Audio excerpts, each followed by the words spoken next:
আমরা চাই আমাদের কলরা হবে এমন একটি পরিকল্পিত নগরী যেখানে আমাদের নদীগুলো হবে অবমুক্ত।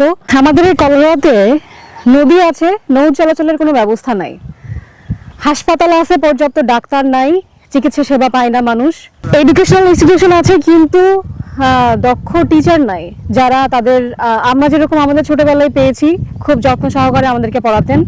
এখন শিক্ষকরা শিক্ষক কম, শিক্ষা বাণিজ্য করা শুরু করেছে বেশি।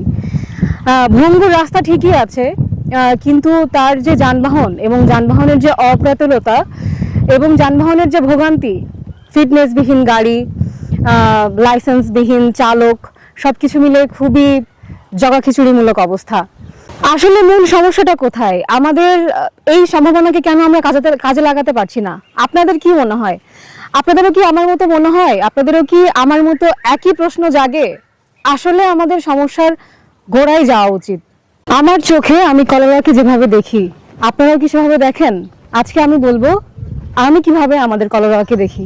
জনপ্রতিনিধিগণ, আপনারা যারা আছেন, যে দল বিজয়ী হয়েছেন এবং যে দল বিজয়ী হইতে পারেন নাই, চেয়ারের প্রতিযোগিতা না করে আপনারা আমাদের কলরা, তালা তথা সাতক্ষীরা 1 সংসদীয় আসনের কথা চিন্তা করে আপনারা আমাদের জন্য কাজ করেন। তো এই যে ভঙ্গুর অবস্থা, এটা কি কেবলই প্রশাসনের সুদৃষ্টি নাই নাকি তাদের সদিচ্ছা নাই? এমন না যে আমাদের এই কলরা কখনো জনপ্রতিনিধিগণ ছিল না, তারা সবসময়ই ছিল। কলরাতে অবকাঠামোমূলক উন্নয়ন কোনো কিছুই আমরা সেভাবে দৃশ্যমান হয় নাই আমাদের সামনে। সেটা কি এই কারণে যে তারা আসলে কখনো চান নাই?